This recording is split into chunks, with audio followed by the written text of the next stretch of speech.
They came out of the dark like ghosts, their ships blotting out the stars, sleek, silent, bristling with power.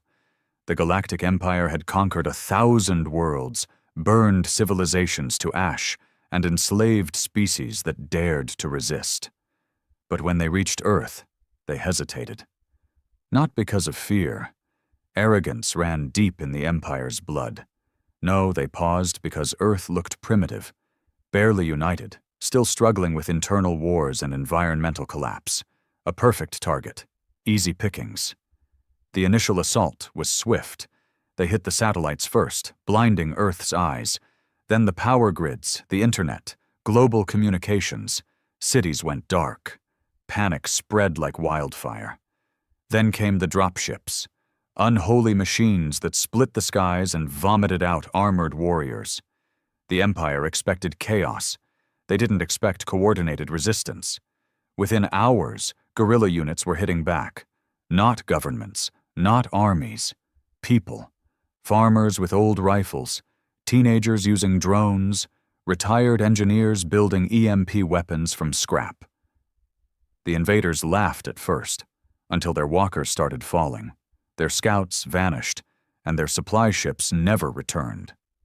And then came the first real message from Earth, broadcasted across all frequencies in 27 languages. This is not war, this is home defense, and we haven't even gotten serious yet. High command of the Empire didn't take it seriously. Just propaganda, they thought. A desperate bluff. So they deployed Phase 2, orbital bombardment. They'd done it to other planets, glass the surface, rebuild later.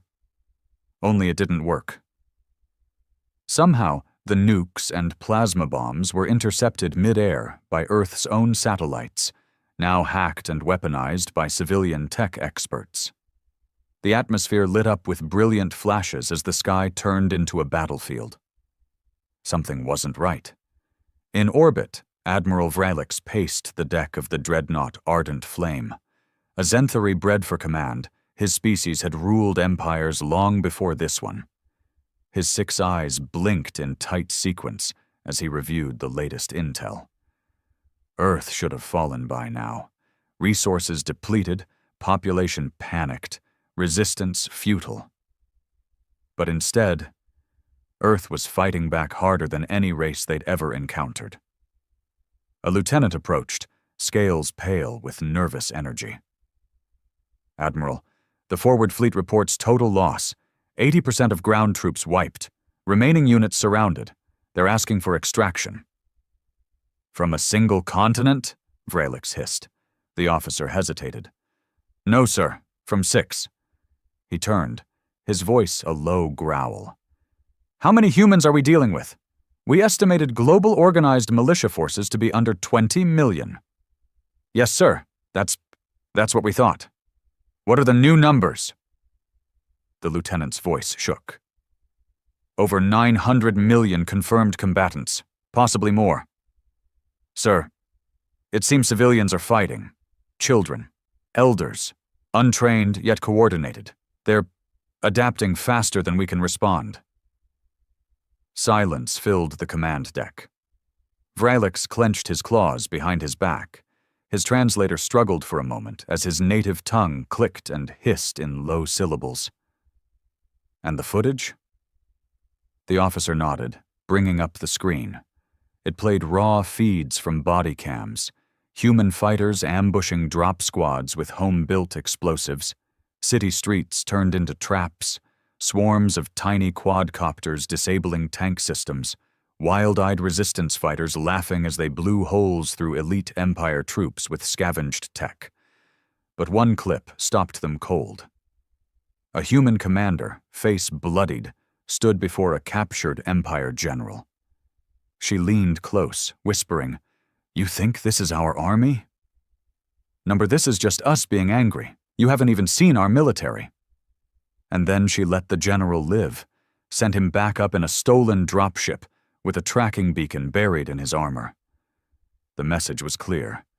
This was just the beginning. The general's dropship limped back into orbit, smoke trailing from its undercarriage as emergency protocols guided it to the docking bay of the Ardent Flame. Medics rushed forward, but the general staggered out on his own, his face pale, movements stiff, and a haunted look in his 4 eyes. Admiral Vrelix watched in silence. "What did you see?" he finally asked. The general swallowed hard. "Everything we feared. And more." The admiral motioned toward the medical officers, dismissing them. He wanted no distractions. "You were captured. You returned. Explain." The general's voice cracked. "They could have killed me, easily. Instead, they showed me something. Deliberately. They wanted me to come back." "What did they show you?" The general raised a trembling hand, pointing toward the viewport that overlooked the blue and green world below. "Not an army, a mindset. They don't fight like we do. No ranks, no chain of command. They fight like it's personal, like every human is a general, a soldier, and a weapon all at once." Vrelix's eyes narrowed. "That's chaos." "No, sir," the general whispered. "That's what they want us to think." He reached into his uniform and dropped a human-made tablet on the table. It flickered to life, playing a video in broken galactic standard. A woman stood before a makeshift war map drawn on a cafe chalkboard. Civilians, some barely out of school, some in wheelchairs, listened closely. Her words were simple.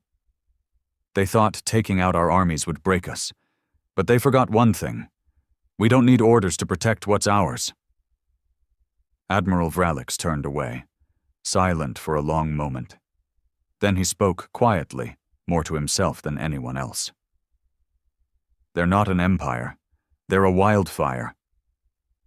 Elsewhere, on the surface of Earth, in the ruins of what used to be Geneva, a squad of Empire enforcers crouched in a crumbling museum, waiting for extraction. Their commander, a young but promising officer named Uthran, held his plasma rifle tight. His squad had been ambushed 3 times in the last 2 hours, once by a 12-year-old on a bicycle who dropped a grenade in their path, and again by an old woman who'd lured them into a church, then collapsed the roof with explosives hidden under hymnals. He'd never seen anything like it. And now, in the dim light, he saw movement, shapes in the fog, human silhouettes, moving fast, too fast. "They're here!" Uthran barked. "Defensive formation!" But it was already too late. The walls burst inward. Smoke grenades hissed. Blinding lights and thunderous shouts disoriented the troops. And then they were on them. Humans, wearing patched armor and wielding weapons clearly made in garages and basements. Yet they moved with precision, like they had done this their whole lives. Uthran fired blindly. One of his shots clipped a human in the shoulder. The man didn't even flinch. He dove at Uthran, tackled him to the ground, and jammed a combat knife made from recycled steel against his throat. The human leaned close, face smeared with ash and sweat. "Thought you broke us? We build under pressure?" Uthran stared up, breathing hard. "You're not military?" The man laughed. "Military? That's cute." He stood and let him go. "I fix cars for a living. Or did, before you bastards blew up my shop." Then the man turned to the others. "Move out. Leave the wounded. We're not executioners." Uthran watched them vanish into the smoke, dragging their wounded with them, leaving nothing but broken pride and silence. Later that night, Uthran would transmit a message to command, a single line. "If what we've seen isn't their army, then may the stars have mercy when it does arrive." The Empire had always believed in overwhelming force. Crush resistance early, and the rest would kneel. But Earth didn't kneel. It bared its teeth and bit back harder. And now, deep within the heart of the Pacific Ocean, something stirred. Not resistance fighters. Not civilians. Something else. Something trained. It began with silence. An absence of signal picked up by an Empire surveillance satellite. A dead zone where there should have been radio chatter, radar pings, movement. Then the silence exploded. A burst of encrypted comms from underwater, followed by dozens of heat signatures breaching the surface. Submarines. Dozens. Sleek, dark, and deadly. They weren't civilian ships. They weren't government-issued either. They were ghosts. Back on the Ardent Flame, Admiral Vralix stood before a projection of Earth's oceanic data. New contacts blinked into existence every minute. Ships surfacing where none had been detected. Transports, drones, aircraft, not part of any known Earth Navy. "What faction is this?" he growled. "Another country?" The analyst beside him shook his head. "No known nation claims them. They use no flags, no identifiers, but they're armed. Advanced technology, cybernetically enhanced suits. They're deploying deep-sea artillery platforms. And, sir, they've taken out 3 of our orbital communication relays in the last 5 minutes." "Impossible," Vralix muttered. "We swept the oceans." "You missed the bottom, sir," the analyst said quietly. "Humans didn't hide their army in bunkers or bases. They buried it under the sea. Below, near the Mariana Trench, a massive platform rose from the depths, jet black, plated in a strange mix of steel and titanium alloys, covered in barnacles and scars. It was old, but alive. Its engines lit up, casting a dull blue glow in the abyss. Inside, men and women strapped into exosuits. Their armor wasn't flashy. It was brutal, practical. Their faces were marked, not with medals, but with loss. These were the ones who trained in silence, who waited for a day they hoped would never come. Commander Elira Vance stood at the heart of the operation. Once a naval officer, now the leader of Earth's unofficial last line, a military force built off the books, funded in secret, trained without limits. When the world governments failed, they prepared. And now, it was time. She looked at the feeds from the surface, cities burning, civilians fighting with kitchen knives and Molotovs. "They weren't supposed to carry the weight," she said softly. "They weren't supposed to be the first line. That was us." A younger officer nodded. "Then let's take it back, Commander." Elira smiled grimly. "Deploy everything. Full blackout. No warnings, no mercy." The first move came in the sky. High above Europe, 3 Empire carriers hovered like predatory beasts, deploying reinforcements. They didn't see the stealth drones until it was too late. Human-engineered, hyper-fast, silent as death, the drones pierced the ship's underbellies and detonated inside their engine cores.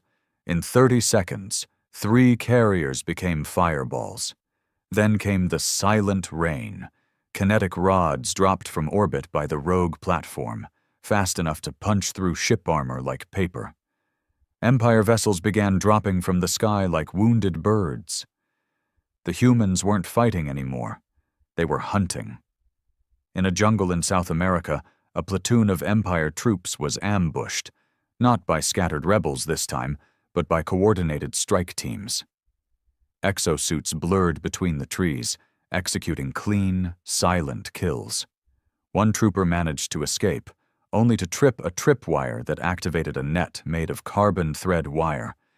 He was pinned, struggling, as a figure stepped from the shadows.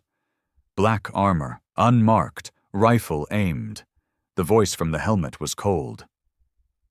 "Your war just changed." And then, silence again. In the Imperial War Council aboard the flagship orbiting further out, panic set in. Reports were pouring in too fast to track. Empire commanders were being hunted, ships destroyed mid-flight, bases razed overnight.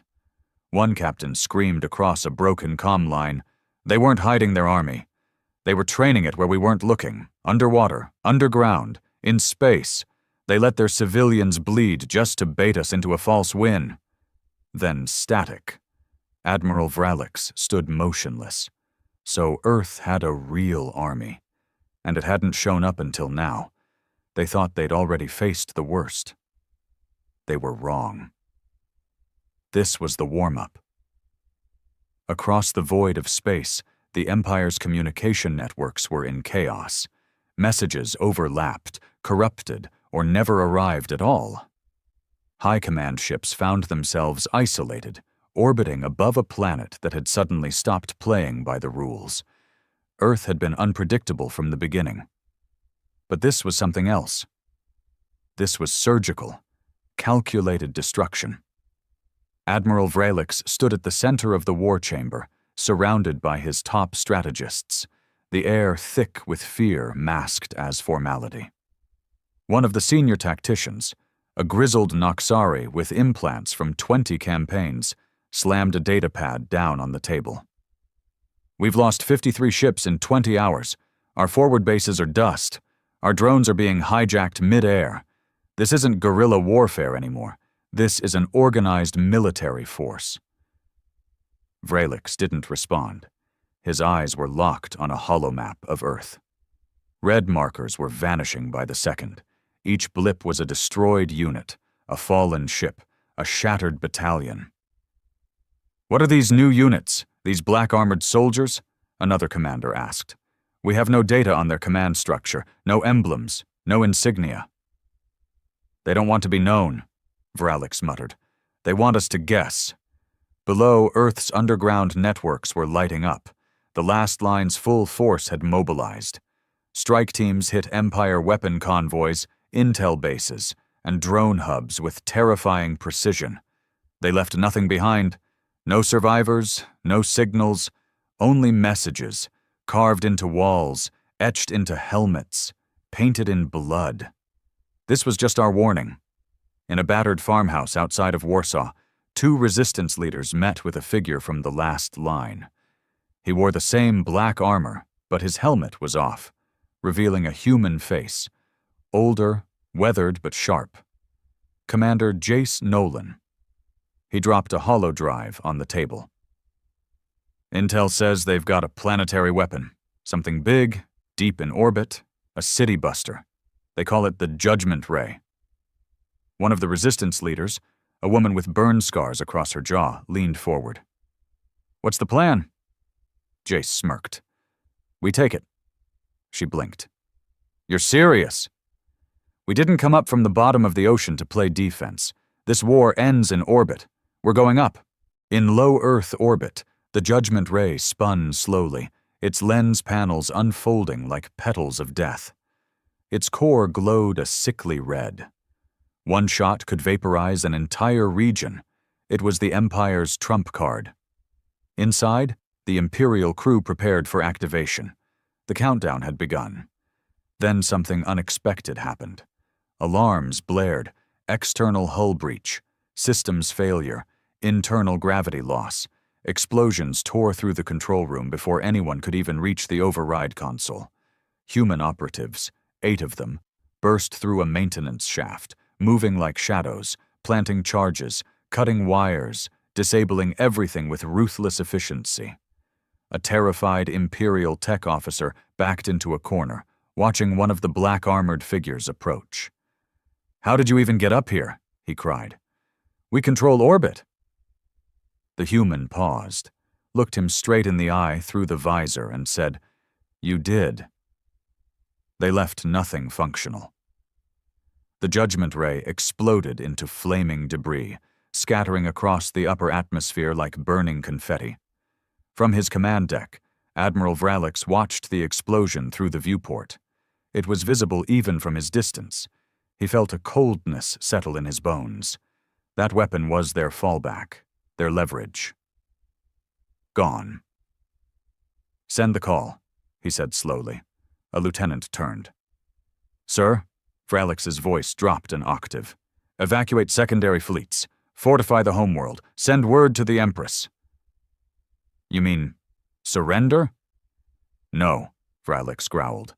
"I mean, this isn't a conquest anymore. It's a war for survival." Down on Earth, the black-armored soldiers regrouped. In the silence of a bunker beneath Siberia, Commander Elira Vance debriefed her teams. Everyone was bruised, exhausted, but alive. She looked at her people. Most weren't military anymore. They were scientists, athletes, engineers, mechanics, ex-Marines, all volunteers, all driven by something deeper than duty. "You've done more in a week than any army has in a year," she said, "but we're not done." "Then what's next?" someone asked. Elira turned to the live satellite feed. Imperial ships, once dominating the skies, were now retreating, pulling back, realigning. She narrowed her eyes. "They're calling for reinforcements," she said, "which means they're afraid." A pause. "And fear?" That's the first crack. The stars had always seemed unreachable for most of humanity, distant, mysterious, untouchable. But now they looked different. The skies weren't just filled with stars anymore. They were littered with the remains of warships, burning debris streaking across the night like meteor showers. Children in war-torn cities watched them fall and whispered wishes on the trails of fire. But Earth wasn't making wishes anymore. Earth was making moves. For the first time since the invasion began, humanity took the offensive beyond its atmosphere.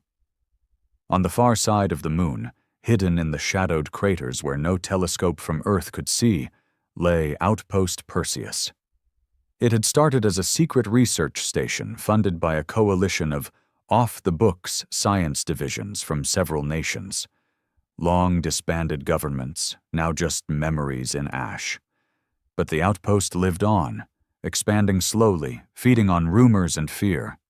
And now it became the launch pad of Earth's first counterstrike into deep space. Inside the hangars, black-hulled strike ships hummed with power. Not graceful like the Empire's vessels. No, these were brutalist masterpieces, jagged with armor, retrofitted with stolen alien tech, and fueled by Earth's unstoppable instinct to survive. Commander Elira Vance stood before the fleet with a grim smile. "Today we don't wait," she said into the comms. "Today we bring the fire to their front porch." The response was one unified thrum, engines flaring, weapons locked, soldiers buckled in. And then they launched.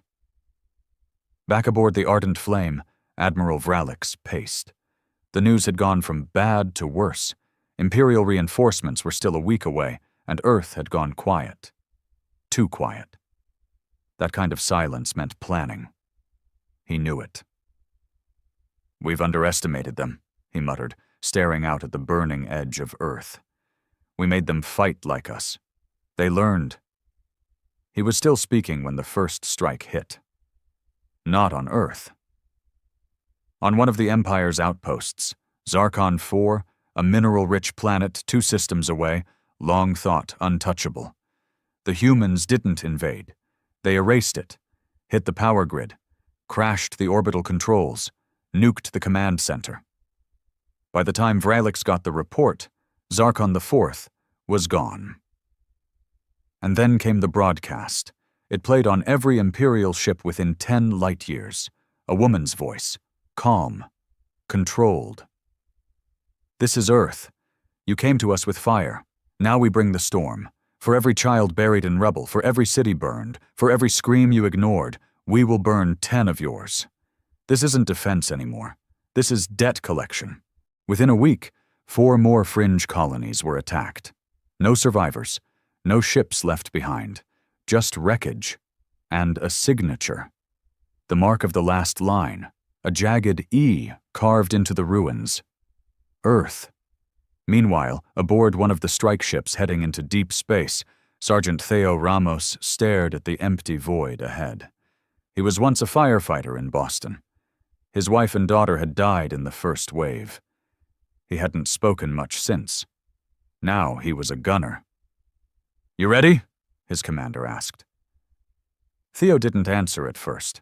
Then he muttered, "They thought we were just scared animals." The commander nodded. They forgot that cornered animals bite hardest. Their ship broke warp speed, heading straight for an Empire fuel station the size of a small moon. No backup, no retreat, just revenge. Back in orbit, Empire morale was crumbling. Lower ranks questioned orders. Officers reported mass desertions. Whole battalions were disappearing, some defecting, others just vanishing. And deep inside the ardent flame, Admiral Vralix stood alone before a massive screen. On it, a looping message from Earth played again and again. "You mean that wasn't their full army?" He replayed it. Again. And again. He finally understood. It was never about numbers. It was about will. And Earth's will was endless. The Empire's homeworld, Zorith Prime, was the crown jewel of their dominion. A sprawling city planet of towering spires, atmospheric shields, and glowing highways that stretched across continents. It had never been touched by war, never seen the horror of invasion. For millennia, it was untouchable, a monument to superiority. Until now.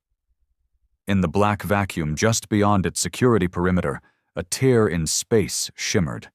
Then it widened, cracked like glass, and opened into a tunnel of chaos. Earth's strike fleet burst through, ships cobbled together with rage and ingenuity, engines screaming, weapons primed. The last line had arrived.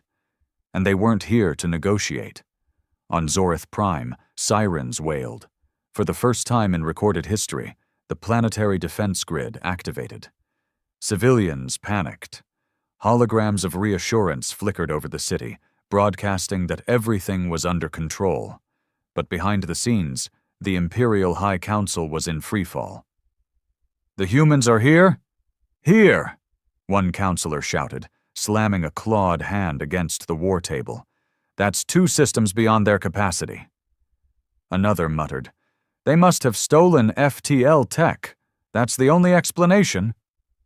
Admiral Vralix appeared on the holoprojector, his face grim and older somehow, like the last few weeks had dragged centuries out of him. "They didn't steal anything," he said. "They earned it." Down on the planet's surface, chaos bloomed. Evac shuttles tried to launch. Anti-air defenses lit the sky. But nothing prepared them for what landed in the center of their capital, a black meteor, sleek and pulsing with light, crashing into the Emperor's square. It wasn't a weapon. It was a drop pod. The doors hissed open. Out stepped Earth's elite. Commander Elira Vance led the charge, flanked by soldiers with no names and no fear. They moved with perfect silence, through smoke and fire, toward the heart of an empire that had once laughed at the idea of Earth resistance. Now, they weren't laughing. Now, they were screaming. In a marble-walled chamber atop the spire of Dominion, the Empress of the Empire stood watching the footage unfold. She had never imagined this moment. No one had. Earth had been seen as primitive, petty, divided. But something had shifted. She turned to her advisors. "What are we looking at?" A trembling aide replied. "Tactical deployment of rogue specialists, coordinated orbital bombardments, cyber warfare disruption across our systems. They're treating this as retribution." The Empress narrowed her eyes. "How many?" "We estimate less than 300 entered the capital. But ma'am, they've already brought down 2 defense towers and hijacked our command grid." She went quiet. 300 humans were bringing an empire to its knees. In the wreckage of the Imperial Ministry, Elira moved through halls of shattered glass and fire-scorched banners. They weren't targeting civilians. They weren't here to conquer. They were here to humiliate, to leave a message so loud that every star system would hear it echo for generations. Elira planted a device on the central broadcast node. Her voice spread across the Empire's systems, hijacking every screen, every comm, every corner of their digital empire. "You took our world for a soft target. You killed our people thinking we'd die quiet. You were wrong. You thought our resistance was chaos. It was strategy. You thought our pain was weakness. It was fuel. This isn't a victory speech. This is a promise. You will never forget Earth." Then the signal cut, and the planetary AI went dark. Admiral Vralix sat alone in the ruins of the orbital command center, breathing in the smoke of his empire's fall. He had underestimated them at every turn, and now he understood why they never sent their full army first. Because humans didn't need one. Every farmer, every mechanic, every grieving parent, that was their army. And the ones who came next? They were the Reapers. The smoke rising from the capital of Zorith Prime painted the skies in shades of shame. For the first time in generations, the Empire's throne world, once considered the heart of order and power, bled. Its streets, lined with marble and gold, were reduced to scorched concrete and shattered glass.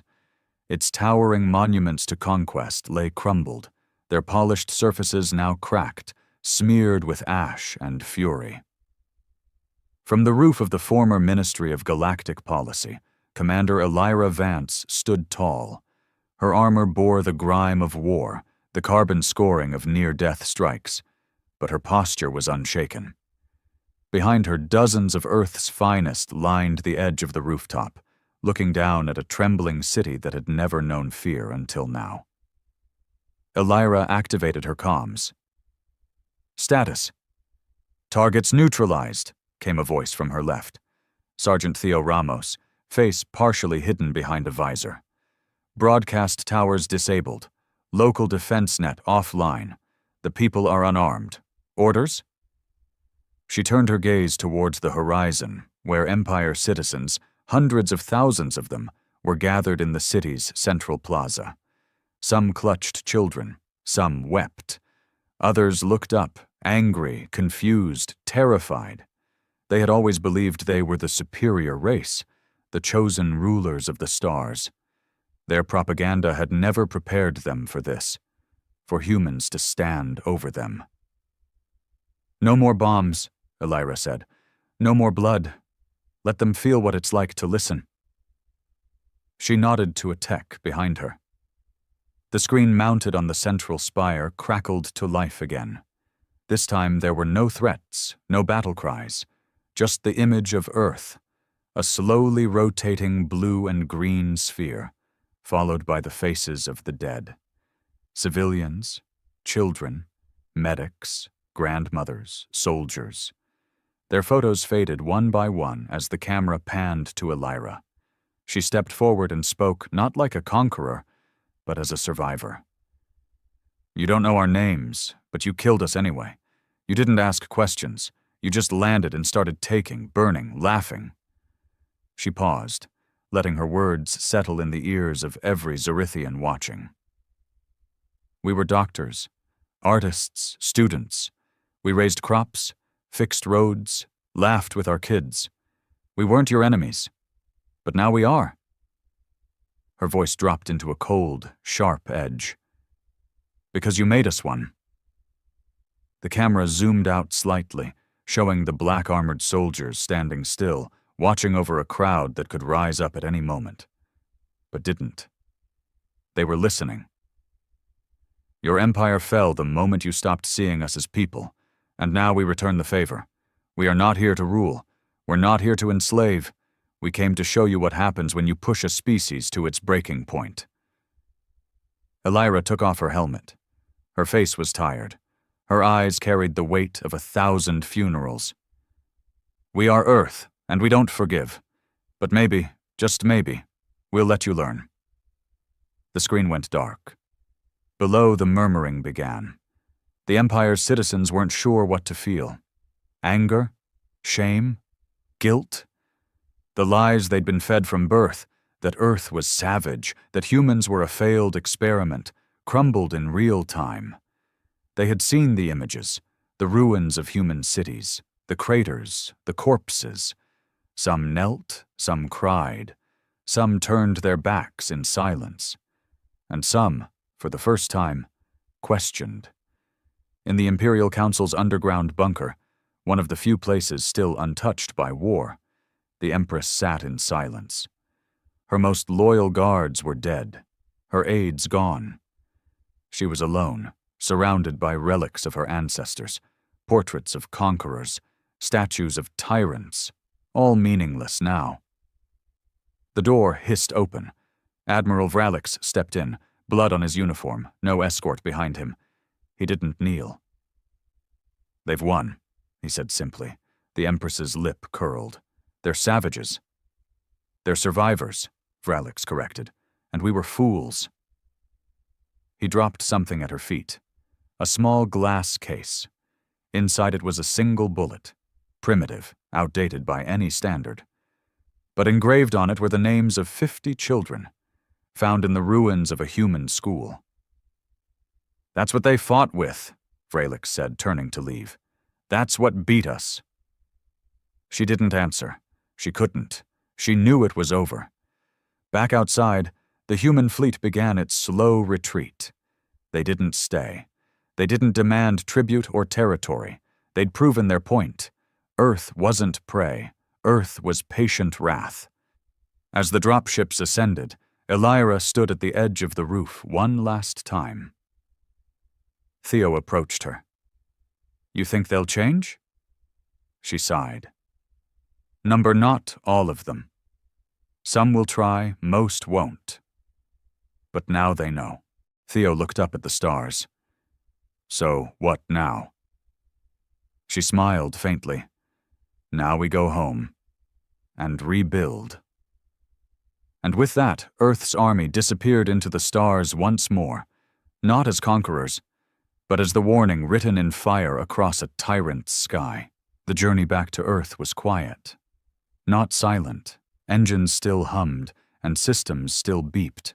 But there was a stillness inside every ship that couldn't be touched by sound. The soldiers didn't celebrate. There were no victory chants, no toasts, just heavy breaths and the weight of what they had done. Commander Elira Vance sat alone in the command pod, staring at the data logs from Zorith Prime. Not battle stats, not casualties, just footage of civilians looking up in silence, of children hiding behind ruined statues, of a population that had, for the first time, been shown what their empire had truly become. There was satisfaction in their success, but no joy. Earth had won, but not without scarring itself in the process. She tapped the console, replaying the footage of her own speech, her voice echoing back at her. "We are Earth, and we don't forgive." She closed her eyes and whispered to herself, "But maybe we should have." 2 weeks later, the first ship re-entered Earth's atmosphere, slicing through clouds over the Atlantic Ocean. It wasn't met with a parade, no confetti, no brass band, just people, thousands of them waiting at makeshift landing zones, watching with sunburnt eyes and hearts caught between pride and grief. When Elira stepped off the transport in what used to be southern France, the crowd didn't cheer. They parted. Slowly, quietly, like they were afraid she might shatter. She didn't speak. She just nodded and walked straight through them. In the crowd, someone whispered, "That's the one who burned the Empire." Another whispered back, "That's the one who saved us." Across the planet, rebuilding had already begun. Not with governments, not yet. They were still too fractured. But communities had risen in their place. Farmers planted in scorched soil, teachers set up blackboards in tents, engineers fixed water lines with scraps. In South America, Sergeant Theo Ramos returned to the ruins of his home. His street was gone. The fire had left nothing but bone and ash. But he found the spot where his daughter's swing used to hang. He planted a sapling there. Just a tiny thing with half-dead leaves. But it stood. That was enough. He didn't cry. He hadn't since the invasion began. But he stood there for hours. In New Nairobi, a child played with a model of an Empire ship made from scrap metal. He threw it against a stone wall, laughed when it shattered, and shouted to no one in particular, "We're Earth. We don't lose." An older man, sitting nearby, said gently, "We don't hate either." The child paused. Didn't understand. Not yet. But maybe someday. Far above Earth, in what used to be an abandoned orbital station, the remnants of the last line met one last time. Elira stood at the center of a long metal hall, her armor finally off, revealing the deep circles under her eyes and the faded bruises beneath her jaw. 100 operatives surrounded her.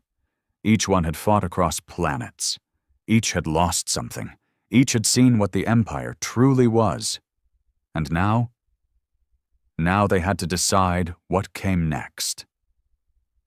"This isn't a command," Elira said quietly. "It's an invitation. You've all given more than any soldier ever should. You don't owe Earth a damn thing." She looked at them. "But if you want to stay, help build something real, help teach the next ones how to fight without becoming like the Empire, we'll need you." No one moved at first. Then Theo stepped forward. "I'll stay," he said. "I've seen what we're capable of when we're cornered. I want to see what we can do when we're free." One by one, the others joined him. Not because they had to, because they chose to. And in the farthest reaches of the galaxy, where the Empire's shattered fleets limped to hidden bases, a new truth began to whisper through the stars. Humans weren't weak. They weren't fractured. They weren't prey. They were a storm that rose from the ashes of arrogance. They were a warning to any empire that believed war could be won with arrogance and numbers alone. And etched into the hull of every last-line ship, in a language older than any empire, was a simple phrase. "You mean that wasn't their full army?" The galaxy would never forget that line. Because it wasn't just a question, it was a promise, a threat, and a truth. Earth had never needed a full army, just enough rage to stand, and the will to finish what was started.